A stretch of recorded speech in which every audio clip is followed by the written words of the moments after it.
ఆలోచించుకొనుడి. సైన్యములకు అధిపతియగు యెహోవా సెలవిచ్చేదేమనగా, మీ ప్రవర్తన గూర్చి ఆలోచించుకొనుడి. హగ్గయి 1:15. మీరు దేని గురించి ఆలోచిస్తున్నారో ఒక్కసారి జ్ఞాపకం చేసుకోవాల్సిన అవసరం ఉంది. దేవుని వాక్యం సెలవిస్తుంది, నీ ప్రవర్తన అంతటి యందు ఆయన అధికారాన్ని నీవు ఒప్పుకోవాలి. నీ ప్రవర్తన గూర్చి నీవు ఆలోచించేవారిగా ఉండాలి. నీ ప్రవర్తన ఏ విధంగా ఉంటుంది? దేవుడికి నచ్చే విధంగా ఉంటుందా, లేదా నీ ఇష్టానుసారంగా నీవు జీవిస్తున్నావా? నీ జీవితాన్ని దేవుడికి అప్పగించగలిగితే దేవుడు సెలవిస్తున్నారు, నీ మీద దృష్టి ఉంచి నీకు ఆలోచన చెప్పేదనని. దేవుడు ఆలోచన చెప్పని మనం నడవాలంటే మన జీవితాన్ని దేవుడికి చెప్తే దేవుడు మన మీద దృష్టి ఉంచి మనకి కావలసిన ఆలోచనలు ఆయన చెప్తారని కీర్తన 32:8 మాట్లాడుతున్నారు. ఈ దినము నువ్వు కనిపెట్టి ప్రార్థించు, దేవుడు ఆలోచన దేవుడు తప్పకుండా నీకు సెలవిస్తారు. నువ్వు దేని గురించి ప్రయత్నిస్తున్నా నీకు దేవుడు ఆలోచన అనేది చాలా అవసరము. దేవుడు చెప్తున్నారు, నేను నీ ముందుండి నేను నడుస్తాను, ముందుండి నీకు నన్ను నడిపిస్తాను, నీకు చక్కని ఆలోచన చెప్తాను అంటున్నారు. మనం సొంత ఆలోచన ద్వారా వెళ్తే మనకి న్యాయం జరుగుతుందో లేదో తెలియదు, కానీ దేవుడు ఆలోచన చెప్పున మనం నడవగలిగితే మన జీవితం ఎప్పుడు కూడా ఒక్కరికి మాదిరిగానే ఉంటుంది, ఆశీర్వాదకరంగానే ఉంటుంది. ఇదిగో దేవుని వాక్యం సెలవిస్తుంది. కొంతమంది మన మీద నేరం మోపాలను చూస్తూ ఉంటారు. నువ్వు దేవుడికి అప్పచెప్పు, దేవుడు ఆలోచన చెప్పు, నన్ను నడువు. వారు రెచ్చగొట్టినప్పుడు నువ్వు కోపంతో మండిపడవు, దుర్భాషలు మాటలాడవు. ఎందుకంటే దేవుడు ఆలోచన చెప్పున దేవుడి శక్తి చేత నువ్వు నడిపింపబడతావు. అంతేకాదు దైవిక స్వస్థతకు నీ ప్రవర్తనకు దగ్గర సంబంధం ఉందని దేవుని వాక్యం సెలవిస్తుంది. నేను వారి ప్రవర్తన చూచితని వారిని స్వస్థపరిచితనని యెషయా గ్రంథము 57:18 ఉంది. నీవు స్వస్థత పొందుకోవాలనుకుంటే నీ ప్రవర్తన కూడా బాగుండాలి. కొంతమందికి అనారోగ్య సమస్యలు ఎందుకు వస్తాయో తెలుసా? వారి ప్రవర్తన బట్టి వారు కొని తెచ్చుకుంటూ ఉంటారు. నాకు అన్నీ తెలుసు, నేను చేసిందే కరెక్ట్ అంటారు, కానీ దేవుని దృష్టికి నువ్వు దేవునికి దూరంగా అయిపోతున్నావు. దేవుని దృష్టికి విరోధమైన మాటలు మాట్లాడుతున్నప్పుడు ఆ ప్రవర్తన మంచి ప్రవర్తన కాదు. ఇదిగో దేవుని వాక్యం సెలవిస్తుంది, నువ్వు దుర్భాషలు మాట్లాడవద్దు, కోపంతో మండిపాటు పడవద్దు. నువ్వు మంచి ప్రవర్తన బట్టి నువ్వు ముందుకు నడువు, ఆలోచించు. నీ ప్రవర్తన ఎలా ఉందో నీకు నువ్వే ఆలోచించు. దేవుడు నిన్ను స్వస్థపరచాలంటే నీ ప్రవర్తనను దేవుడు చూస్తున్నారని జ్ఞాపకం చేసుకునే వారిగా ఉండాలి. సత్ప్రవర్తన గురించి అందరికీ తెలుసు, దాన్ని అనుసరించి నడుచుకున్నట కొందరికి మాత్రమే సాధ్యమవుతుంది. నేను సత్ప్రవర్తన కలిగి ఉండాలని ఇదిగో దేవుడు మాతో మాట్లాడుతున్నారని అందరూ గ్రహిస్తున్నారు, కానీ ఎవరైతే అలా నడుచుకుంటున్నారో దేవుడు వారికి కృప ఎప్పుడు కూడా చూపిస్తారు. కానీ సత్ప్రవర్తన గురించి అందరూ తెలుసుకుంటున్నారు, కానీ దాన్ని బట్టి ఎవరు నడుచుకోవడం లేదు. నిజంగా నువ్వు దేవుని పోలి నడుచుకుంటున్నావా? దేవుణ్ణి అనుసరించి నడుచుకుంటున్నావా? నోట దుర్భాషలు ఉండవు, నువ్వెవరిని రెచ్చగొట్టవు, నీలో కోపం ఉండదు, నీ ప్రవర్తన బాగుంటుంది. నీ ప్రవర్తన సరిచూసుకొని నీ ప్రవర్తన అంతటా ఎందుకు కూడా ఆయన అధికారాన్ని నీవు ఒప్పుకోగలిగితే నిజమైన దేవుని బిడ్డగా నీవు ఉంటావు. తప్పకుండా నీ మీద దేవుడు ఆయనకు అనుదృష్టి ఉంచుతారు, నీకు ఆలోచన చెప్తారు. నువ్వు ప్రార్థించు, దేవుడు ఆలోచన తప్పకుండా నువ్వు తెలుసుకోగలుగుతావు. దేవుడు సెలవిస్తున్నాడు, నువ్వు మహాభివృద్ధి పొందుటే దేవుని చిత్తమై ఉన్నది. మొదట నీ స్థితి కొద్దిగా ఉండనను నువ్వు తొదక మహాభివృద్ధి పొందుతావు.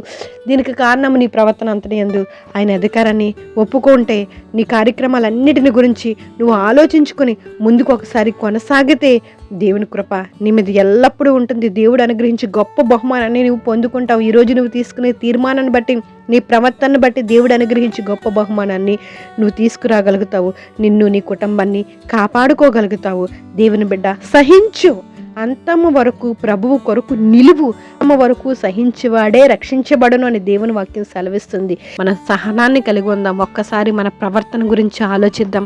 మన జీవితంలో సహనం ఉందా, లేదా కోపం ఉందా, లేదా ఇతరులను ఇబ్బందికరంగా మాట్లాడే మాట్లాడే స్వభావం మనలో ఉందా?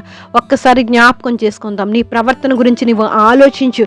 నువ్వు దేవుడికి ఇష్టంగానే ప్రవర్తిస్తున్నావా? నువ్వు మాట్లాడే ప్రతి మాట దేవుడు వింటున్నాడని నువ్వు గ్రహిస్తున్నావా? నువ్వు చూసే చూపు ఎలా ఉంటుంది? దేవుడికి ఇష్టంగానే ఉంటుందా? నీ హృదయం ఎలా ఉంటుంది? దేవునికి దగ్గరగానే ఉంటుందా? ఒక్కసారి ఆలోచించు. నీ ప్రవర్తన అంతటి యందు ఆయన అధికారాన్ని నీవు ఒప్పుకో. దేవుడి నీ ప్రవర్తన చూసి నేను స్వస్థపరుస్తాడు, నీ కుటుంబాన్ని బాగుపరుస్తారు, నీ కుటుంబంలో ఉన్న ప్రతి పరిస్థితిని చక్కబెడతారు. దేవునికి దగ్గరగా ఉందాము. మన ప్రవర్తన అంతటి యందు ఆయన అధికారాన్ని ఒప్పుకుందాం. ప్రార్థిద్దాం. జీవం కలిగిన దేవా, నీ వందనాలు స్తోత్రములు చెల్లించుకుంటున్నాం తండ్రి. మీ దయని బట్టి మీ కృపను బట్టి నేను ఈ ఉదయకాలం నేను మీరు మాట్లాడి ఉన్నారు తండ్రి. మీ ప్రవర్తన గురించి మీరు ఆలోచించుకొనడి అని మీరు సెలవిస్తున్నారు. నిజమే తండ్రి, మా ప్రవర్తన వల్లనైనా ఇతరులను మేము ఇబ్బంది పెడుతున్నామేమో, మీకు దూరం అయిపోతున్నామేమో, భక్తి చేయలేకపోతున్నామేమో, మమ్మల్ని క్షమించండి అయ్యా. మా ప్రవర్తన అంతటి ఎందునైనా మీ అధికారాన్ని ఒప్పుకునే కృప మీరు అనుగ్రహించండి. స్వస్థ బుద్ధి కలిగి మేము జీవించినట్లు నేను మీరు సహాయం చేయండి తండ్రి. మీకు వందనాలు వందనాలు. మంచి ప్రవర్తన కలిగి మేము జీవించినట్లు, సత్ప్రవర్తన కలిగి మేము జీవించినట్లు, నేను దాన్ని ఆచరించినట్లు మీరు సహాయం చేయండి. ఈ ఉదయకాలం ప్రార్థనలు ఏకీభవిస్తున్న ప్రతి ఒక్కరిని జ్ఞాపకం చేసుకోండి అయ్యా. ప్రతి ఒక్కరికి కావాల్సిన కాపుదల, కృప, ఆరోగ్యం, ఆయుష్, సమాధానాన్ని అనుగ్రహించండి. ప్రతి ఒక్కరు సత్ప్రవర్తన కలిగి మీకు ఇష్టమైన బిడ్డలుగా మేము ముందుకు కొనసాగడానికి మీరు సహాయం చేయండి ప్రభా. మీకు వందనాలు. కుటుంబంలో ఉన్న ప్రతి ఒక్కరికి మంచి ఆరోగ్యం దయచేయండి, కాపుదలు అనుగ్రహించండి. వృద్ధుల్ని జ్ఞాపకం చేసుకోండి, మంచి ఆరోగ్యాలు దయచేయండి. యవనులను జ్ఞాపకం చేసుకోండి అయ్యా. భార్యాభర్తల మధ్య శాంతి సమాధానాన్ని అనుగ్రహించండి. ఇంక ఉద్యోగాల కోసం ఎదురు చూస్తుంది ఎవరిని బిడ్డలు జ్ఞాపకం చేసుకుని మీ చిత్తాన్ని బిడ్డల పట్ల నెరవేర్చండి ప్రభా. పసి బిడ్డలు జ్ఞాపకం చేసుకోండి, స్కూల్కి వెళ్తున్న బిడ్డలు జ్ఞాపకం చేసుకోండి అయ్యా. గర్భఫలం కోసం ఎదురు చూస్తున్న బిడ్డలు జ్ఞాపకం చేసుకోండి ప్రభా. మీకు వందనాలు. కుటుంబంలోని ప్రతి వ్యక్తిని జ్ఞాపకం చేసుకుని మంచి ఆరోగ్యంతో, మంచి ప్రవర్తనతో, మంచి కృపతో నేను వర్ధిల్లినట్లు మీరు సహాయం చేయండి. ప్రతి ఒక్కరినైనా దేవా మీ మందిరాన్ని నైనా దేవా స్తోత్రం మహిమను అనుభవించినట్లు మీరు సహాయం చేయండి. ప్రతి ఒక్కరు మీ యందు భయభక్తులతో జీవించినట్లు మీరు సహాయం చేయండి. యవన బిడ్డలనైనా వివాహాల విషయంలో నేను కార్యాన్ని జరిగించండి. ఉద్యోగాల విషయంలో మీ కృప చూపించండి. ఉద్యోగస్తులు జ్ఞాపకం చేసుకుని, చేతి పని వారిని జ్ఞాపకం చేసుకుని, వ్యవసాయదారులు జ్ఞాపకం చేసుకుని మీ కృపాన్ని గ్రహించండి ప్రభా. మీకు వందనాలు వందనాలు వందనాలు వందనాలు. స్తోత్రములు చెల్లించుకుంటున్నాం తండ్రి. ప్రతి ఒక్కరి పట్ల మీ కృపాన్ని గ్రహించండి. ఇంకా మా ప్రాంతాన్ని, మా రాష్ట్రాన్ని, మా దేశాన్ని జ్ఞాపకం చేసుకోండి. ప్రపంచ దేశాల మధ్య శాంతి సమాధానాన్ని అనుగ్రహించండి. ఇదిగో సైనికులు జ్ఞాపకం చేసుకోండి ప్రభా. మీకు వందనాలు. నేవీ, ఎయిర్ ఫోర్స్ వారిని జ్ఞాపకం చేసుకోండి. వైద్య రంగాన్ని జ్ఞాపకం చేసుకోండి ప్రభా. మీకు వందనాలు, స్తోత్రములు చెల్లించుకుంటున్నాం తండ్రి. ప్రతి ఒక్కరికి కావాల్సిన కృప మీరు విస్తరింపం చేయండి. ఎవరి పని పట్ల వారు బాధ్యత కలిగి నేను ప్రవర్తించినట్లు మీ కృపాన్ని గ్రహించండి.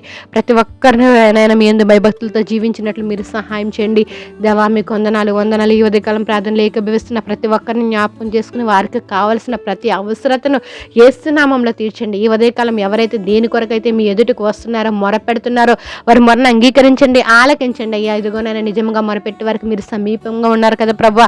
ప్రతి ఒక్కరి పట్ల మీ కృప అనుగ్రహించి తండ్రి దేవా. మీకు వందనాలు వందనాలు. వారికి ఉన్న ప్రతి అవసరతను తీర్చండి, స్వస్థపరచండి. అనేక మంది బలహీనులై ఉన్నారు తండ్రి. అనేక మంది సమస్యలతో హాస్పిటల్లో పడి ఉన్నారు. వారందరికీ కావాల్సిన కృప మీరు అనుగ్రహించండి. మంచి ఆరోగ్యం నేను ప్రతి ఒక్కరికి నేను మీరు అనుగ్రహిస్తారని ఈ ఉదయకాలం నేను ప్రార్థన లేకపోతున్న ప్రతి ఒక్కరిని మీ పాదాలకు అప్పచెప్తూ అందరి పట్ల అద్భుతమైన కార్యాలు మీరే జరిగిస్తారని, సమస్త ఘనత మహిమ ప్రభావాలు మీరు పొందుకుంటారని ప్రభునేస్తు నామంలో అడిగి వేడుకుంటున్నాం మా పరమ తండ్రి. Amen. Praise the Lord. God bless you all.